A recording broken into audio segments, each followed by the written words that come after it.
నమస్తే, welcome to 99 TV. Modi ఒక vision ఉన్న లీడర్, అభివృద్ధికి కేర్ ఆఫ్ అడ్రస్. అందుకే 3 సార్లు ప్రజలు ఆయన్ను పీఎం పీఠంపై కూర్చోబెట్టారు.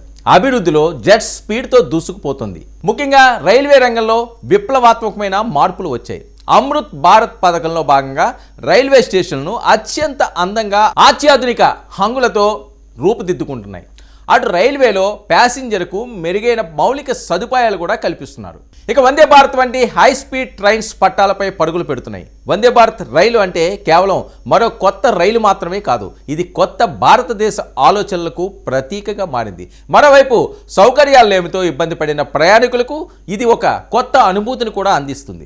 High speed, high tech, high safety లక్షణాలతో రూపొందించిన ఈ రైళ్లు తక్కువ సమయంలో ఎక్కువ దూరం చేరుకునే అవకాశాన్ని కల్పిస్తున్నాయి.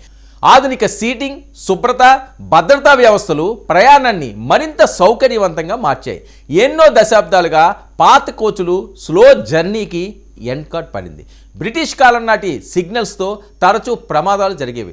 ఇప్పుడు అడ్వాన్స్ టెక్నాలజీని పరిచయం చేశారు. ప్రధాని మోదీ హయాంలో రైల్వే రంగంలో విప్లవాత్మక మార్పులు వచ్చాయి, అది నో డౌట్, కళ్లకు కనిపిస్తున్న నిజం కూడా. ఇక దేశవ్యాప్తంగా రైల్వే స్టేషన్ల రీడెవలప్మెంట్ పనులు జరుగుతున్నాయి. పాత స్టేషన్లకు కొత్త రూపు వస్తుంది. కొత్త ట్రాక్స్ వేయడం, డబ్లింగ్ పనులు, విద్యుత్తీకరణ, కొత్త రైళ్లు ప్రవేశపెట్టడం వంటి చర్యలు వేగవంతంగా సాగుతున్నాయి. వందే భారత్ రైలుతో దేశవ్యాప్తంగా ఒక ప్రత్యేక నెట్వర్క్ను ఏర్పాటు చేయాలన్న లక్ష్యంతో సెంట్రల్ గవర్నమెంట్ ముందుకు సాగుతుంది.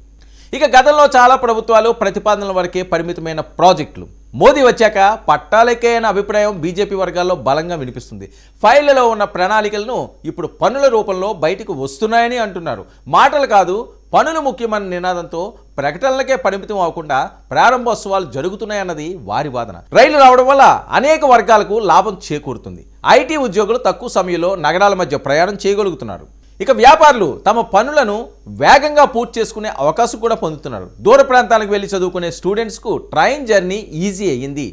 ఇక ప్రయాణిస్తున్న ప్రయాణికులు, పర్యాటకులకు ఇది ఎంతో ఉపయోగకరంగా మారుతుంది. మొత్తం మీద సమయం ఆదా అవడం, సౌకర్యాలు పెరగడం ప్రజల జీవితాలను ప్రభావితం చేస్తున్నాయి. ఒకప్పుడు రైల్వే అంటే నష్టాల్లో నడిచే శాఖ అన్న భావన చాలా మందిలో ఉండేది. కానీ వందే భారత్ వంటి రైళ్లతో రైల్వే లాభాల బాట పడుతుందని ఆశాభావం వ్యక్తం అవుతుంది. ముఖ్యంగా దేశీయ టెక్నాలజీతో తయారైన రైళ్లు మేక్ ఇన్ ఇండియా శక్తిని చూపిస్తున్నాయి. విదేశాలపై ఆధారపడకుండా మనమే తయారు చేసుకున్న ట్రైన్స్ వరల్డ్ వైడ్గా మంచి గుర్తింపు పొందడం ప్రభుత్వానికి కూడా గర్వకారణంగా మారింది. ప్రధాని మోదీ పేరు ఇప్పుడు ఒక ఇన్ఫ్రాస్ట్రక్చర్కు ఒక బ్రాండ్లా మారిందని ఆయన అభిమానులు చెబుతున్నారు.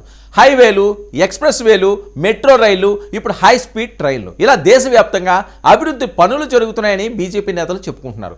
రవాణా వ్యవస్థ బలపడితే ఆర్థిక అభివృద్ధి కూడా వేగంగా పెరుగుతుంది.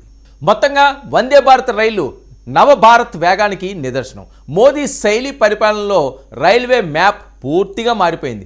రైలు పట్టాల మీద పరుగులు తీస్తుంటే దేశం అభివృద్ధి పదంలో ముందుకు సాగుతుంది. ఈ ప్రగతి ప్రయాణానికి ప్రధాని మోదీ ఒక శక్తివంతమైన ఇంజిన్లా ఉండి నడిపిస్తున్నారని కూడా చెప్పవచ్చు.